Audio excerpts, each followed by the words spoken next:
नमस्कार दोस्तों, शिक्षा शाला में आपका स्वागत है। मैं पंकज कुमार आपका स्वागत करता हूं। दोस्तों, अभी बिहार ज्योग्राफी का क्लास चल रहा है और बिहार स्पेशल के तौर पर आज के वीडियो में हम लोग वन प्रदेश एवं वनस्पति के बारे में पढ़ेंगे। तो दोस्तों, जो अभी तैयारी का जो सिलसिला चल रहा है, जो अभी एग्ज़ाम को लेकर के कंपटीशन बना हुआ है, इस दौर में निश्चित रूप से हम लोगों को बहुत ज़्यादा मेहनत की ज़रूरत है। और बहुत ज़्यादा मेहनत, किस प्रकार की मेहनत? ऐसा नहीं कि पढ़ रहे हैं दिन रात एक करके पढ़ रहे हैं, ऐसी पढ़ाई की भी ज़रूरत नहीं है। अभी ज़रूरत है एक रूटीन के अनुसार, एक नियमित कंटिन्यूटी के अनुसार, यानी कंटिन्यूटी को जारी रखना है। जो भी पढ़ाई करे, चाहे 2 घंटे करे, 4 घंटे करे, 5 घंटे करे, जितना ही हो वो नियमित रूप से करें और रोज़ करें। यदि रोज़ करेंगे तो ही हम लोग आने वाले समय में एग्ज़ाम को सही ढंग से क्वालिफाई कर पाएंगे। क्योंकि कई बार ये भी हो जाता है कि एग्ज़ाम क्वालिफाई करना तो आसान हो जाता है, पर सिलेक्शन होना ये डिफ़िकल्ट होता है। तो यदि फाइनल सिलेक्शन चाहिए तो इसके लिए हम लोगों को मेहनत करना पड़ेगा। और मेहनत कैसा करना पड़ेगा? एक प्लानिंग के अनुसार। तो आज के वीडियो में हम लोग बिहार के वन प्रदेश और वनस्पति के बारे में पढ़ेंगे। तो चलिए आइए दोस्तों, देखते हैं। सबसे पहले जाने कि वन क्या है। वन क्या है? तो वन जो है वो प्रकृति के द्वारा दिया गया एक संसाधन है, जिसमें कि मानव का कोई भी किसी भी प्रकार का हस्तक्षेप नहीं होता है। और वनस्पति इसी से जुड़ा हुआ है। आइए इस क्रम में हम लोग जानते हैं वन। बिहार के जो वन हैं, बिहार में जो वन हैं वो मुख्य रूप से 2 प्रकार के वन पाए जाते हैं। बिहार में मुख्यतया 2 प्रकार के वन पाए जाते हैं। पहला है आर्द्र पतझड़ वन और दूसरा शुष्क पतझड़ वन। कहीं ये भी देखने को मिल जाता है, आर्द्र पतझड़ वन ना दे करके आर्द्र पर्णपाती वन लिख देता है, यानी पर्णपाती भी इसको लिखता है। तो ये भी हम लोग ध्यान में रखेंगे, पर्णपाती वन भी लिखता है। और शुष्क पतझड़ की जगह शुष्क पर्णपाती भी लिखता है। तो पर्णपाती भी रह सकता है, जिसके लिए हम लोगों को ज़्यादा परेशान होने की ज़रूरत नहीं है। अब ये चीज़ जानना पड़ेगा कि आर्द्र पतझड़ वन जो है, इसके अंतर्गत 2 प्रकार के वन पाए जाते, 2 प्रकार के क्षेत्र में देखने को मिलता है। ये आर्द्र पतझड़ वन ये मिलता है कहाँ? सोमेश्वर और दून के क्षेत्र में। सोमेश्वर और दून के क्षेत्र में। तराई क्षेत्र में भी इस प्रकार का वन देखने को मिलता है। और शुष्क पतझड़ वन जो है ये देखने को मिलता है हम लोगों को पूर्वी मध्य भाग में और देखने को मिलता है दक्षिण पठार के पश्चिमी क्षेत्र में। तो इस चीज़ को भी हम लोगों को ध्यान में रखना है कि वन बिहार में मुख्य रूप से 2 प्रकार के पाए जाते हैं, आर्द्र पर्णपाती वन और शुष्क पर्णपाती वन। आर्द्र पर्णपाती वन के अंतर्गत सोमेश्वर और दून की क्षेत्र के वन और तराई क्षेत्र के वन आते हैं, जबकि शुष्क पर्णपाती वन के अंतर्गत पूर्व मध्य भाग का और दक्षिण पठार के पश्चिमी भाग के वन आते हैं। तो इसी क्रम में आइए आगे देखते हैं हम लोग आर्द्र पतझड़ वन को, इससे रिलेटेड पॉइंट को देखते हैं। हिमालय की तराई के दलदली भाग में पाया जाता है। ये जो सोमेश्वर की श्रेणी है, बिहार के मैप में अगर आते हैं तो बिहार के मैप में यदि देखते हैं तो यहाँ जो है सोमेश्वर और दून की श्रेणी, जो कि पश्चिम चंपारण जिला में पड़ता है, तो वहीं पर इस प्रकार यहाँ का जो मिट्टी पाया जाता है वो दलदली मिट्टी होता है। मिट्टी वाले वीडियो को यदि आप लोग नहीं देखें तो उसको भी देख लें, तो वहाँ से भी आपको बेहतर समझ मिल सकता है। तो हिमालय की तराई के दलदली भाग में आर्द्र पतझड़ वन, हिमालय का जो तराई है इसके दलदली भाग में पाए जाते हैं। और इसकी सबसे बड़ी विशेषता क्या है आर्द्र पतझड़ वन की, कि ग्रीष्म ऋतु में ग्रीष्म ऋतु में इसकी ये पत्तियां गिरा देते हैं और वर्षा से पूर्व इसमें नई पत्तियां आ जाती है। तो आद्य पतझड़ वन की ये विशेषताएं हो गई कि क्या करना, ग्रीष्म ऋतु में तो पत्तियां गिरा देती है और जब वर्षा ऋतु आती है तो वर्षा आने से पहले इसमें नई पत्तियां आ जाती है। और इसके कुछ उदाहरण को देखते हैं। साल बहुत इंपॉर्टेंट है, कई बार इससे भी प्रश्न पूछ लिया जाता है कि निम्न में से कौन आर्द्र पतझड़ वन के उदाहरण हैं या नहीं है, इस तरह से। तो साल आर्द्र पतझड़ वन का मुख्य वृक्ष है, इसको भी याद रखना है। इसके अलावा शीशम है, महुआ है, जामुन है, आम है। तो इस टाइप के वन जो है वो आर्द्र पतझड़ वन के अंतर्गत आते हैं। अब इसके बाद हम लोग कुछ शुष्क पतझड़ वन को देखते हैं, फिर हम लोग अभ्यारण्य जैविक उद्यान को देख लेंगे। तो शुष्क पतझड़ वन के अंतर्गत बिहार के दक्षिण पठारी भाग, कैमूर की पहाड़ी, यानी दक्षिण पठारी भाग यहाँ झारखंड साइड का है, यहाँ पर कैमूर की पठारी है, कैमूर जिला यहाँ पड़ता है। तो बिहार के दक्षिण पठारी भाग और कैमूर की पहाड़ी ये शुष्क पतझड़ वन के क्षेत्र के अंतर्गत आते हैं। यहाँ कम ऊंचे वृक्ष होते हैं, याद रखना कि यहाँ कम ऊंचे वृक्ष होते हैं। तो कम ऊंचे वृक्ष शुष्क क्षेत्र में पाए जाते हैं। दूर दूर वृक्ष होते हैं और यहाँ वर्षा की औसत मात्रा 125 CM होती है। कहीं कहीं ये भी देखने को मिल सकता है कि शुष्क क्षेत्र में वर्षा की मात्रा 120 CM से कम होती है, 120 CM से कम होती है। जबकि आर्द्र क्षेत्र की बात करें तो आर्द्र क्षेत्र में वर्षा की मात्रा 120 CM से अधिक होती है। तो इसको भी याद रखना है कि आर्द्र क्षेत्र में वर्षा की मात्रा 120 CM से अधिक और शुष्क क्षेत्र में वर्षा की मात्रा 120 CM से कम होती है। और फिर आगे देखते हैं, यहाँ के कुछ वृक्ष हैं। शीशम, यहाँ मुख्यतया जो है झाड़ी टाइप का वृक्ष पाया जाता है। शुष्क वाले क्षेत्र में झाड़ी टाइप का वृक्ष पाया जाता है। तो इसको भी याद रखना, खैर हो गया, महुआ हो गया और शीशम जो कि दोनों के लिए कॉमन है। शीशम को कम पानी की ज़रूरत होती है। तो ये सारे वन शुष्क पतझड़ वन के अंतर्गत आते हैं।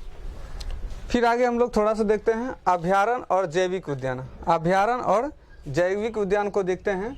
इसके अंतर्गत देखिए, यहाँ से तो निश्चित रूप से प्रश्न देखने को मिलते ही हैं कि जैविक उद्यान अभ्यारण्य क्या है, यहाँ से प्रश्न देखने को मिलते हैं। तो आइए देखते हैं।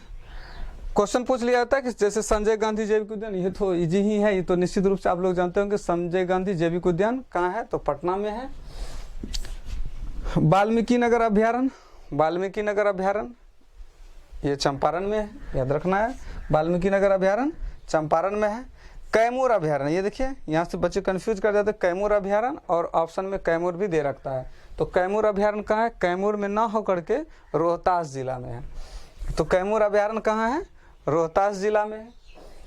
गौतम बुद्ध अभ्यारण्य, बीपीएससी में पूछा है ये क्वेश्चन।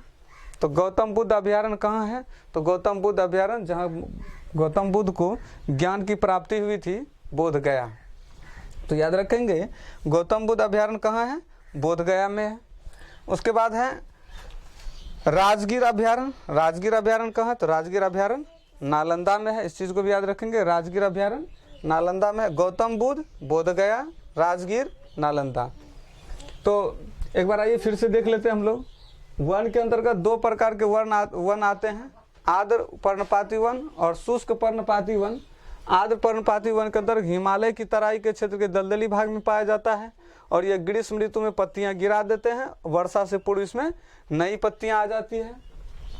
इसके उदाहरण साल, शीशम, आम, जामुन, महुआ, ये सब आर्द्र पर्णपाती वन के अंतर्गत आते हैं। जबकि शुष्क पर्णपाती वन की बात करें तो यहाँ बिहार के दक्षिणी पठारी भाग, कैमूर की पहाड़ी, कम ऊंचे वृक्ष और दूर दूर वृक्ष होते हैं। यहाँ की औसतन वर्षा जो होता है वो 125 CM है, यानी 120 CM से कम होती है प्राय। तो यहाँ से भी याद रख सकते हैं। इसके उदाहरण शीशम, महुआ, खैर, झाड़ी, यानी झाड़ी टाइप का पेड़ यहाँ पर पाए जाते हैं। अभ्यारण्य की बात करें तो संजय गांधी जैविक अभ्यारण्य पटना में है। वाल्मीकि नगर अभ्यारण्य चंपारण में है। कैमूर अभ्यारण्य रोहतास में है। गौतम बुद्ध अभ्यारण्य बोधगया में और राजगीर अभ्यारण्य नालंदा में। तो यहाँ से इतना याद रखना है। फिर आते हैं इससे संबंधित कुछ मुख्य बिंदुएं हैं, उसको भी देख लेते हैं। कुल भौगोलिक क्षेत्र का 7.1% भाग में वन पाया जाता है, इसको भी याद रखना है। कुल भौगोलिक क्षेत्र के 7, यानी कुल भौगोलिक क्षेत्र की बात करें तो कह सकते हैं कि प्राकृतिक वन क्षेत्र जो है, यहाँ देखिए प्राकृतिक वन क्षेत्र बिहार में 6,845 वर्ग किलोमीटर में है।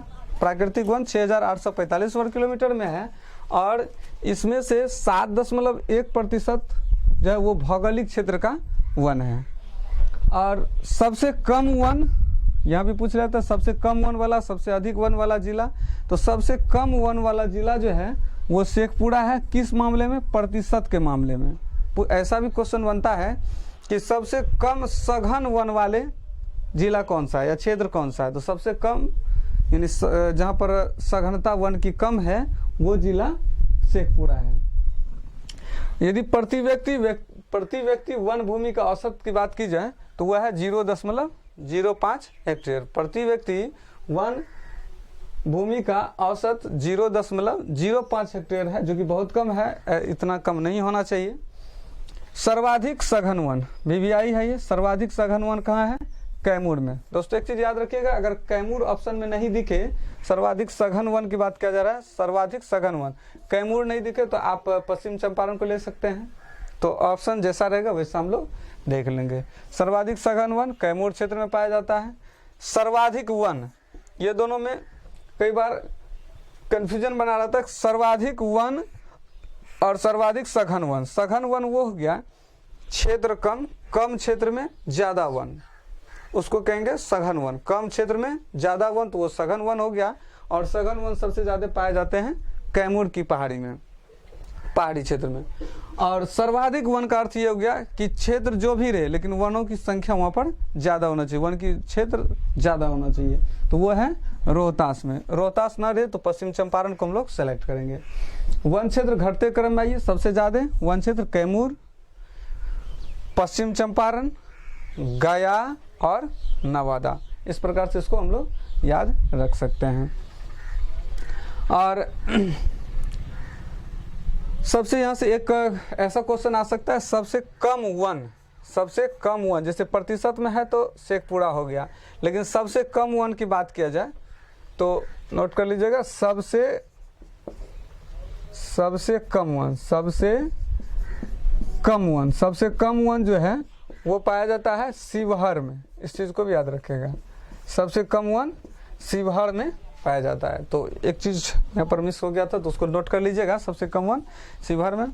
वन क्षेत्र के बाहर प्रति हेक्टेयर पेड़ों की औसत मात्रा 13.6, यानी वन क्षेत्र से बाहर अगर जाते हैं और वहां पर पेड़ों की औसत मात्रा की बात करते हैं तो वो 13.6 पेड़ है प्रति हेक्टेयर के हिसाब से। यहाँ से एक क्वेश्चन और, वाल्मीकि टाइगर प्रोजेक्ट वो 900 वर्ग किलोमीटर में फैला हुआ है। यहाँ जो कि वाल्मीकि अभ्यारण्य है, वाल्मीकि अभ्यारण्य चंपारण में, वाल्मीकि टाइगर प्रोजेक्ट वो जो है 900 वर्ग किलोमीटर में फैला हुआ है। इसके बाद वन्य जीव बोर्ड की स्थापना, यहाँ से क्वेश्चन आता है। वन्य जीव बोर्ड की स्थापना VVI है 1952 ईस्वी में। और पक्षियों तथा जानवरों के शिकार पर पूर्ण प्रतिबंध लगाया गया है 1972 ईस्वी में। इस चीज को भी याद रखना है कि वन्य जीव बोर्ड की स्थापना कब हुआ, तो 1952 ईस्वी में। और इस पर प्रतिबंध कब लगाया गया सरकार के द्वारा, पक्षियों तथा जानवरों के शिकार पर पूर्ण प्रतिबंध, तो 1972 ईस्वी में। इसके अलावे कुछ चीज को और हम लोगों को नोटिस करना है कि बिहार में जो वन पाए जाते हैं, जो प्राकृतिक वन है, उस वन को 3 क्षेत्रों में बांटा गया है। इसके अंतर्गत लिया गया है जो है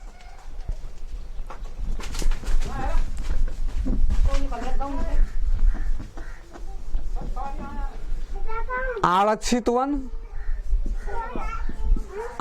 वन और संरक्षित वन। इसके अलावे है एक अवर्गीकृत वन।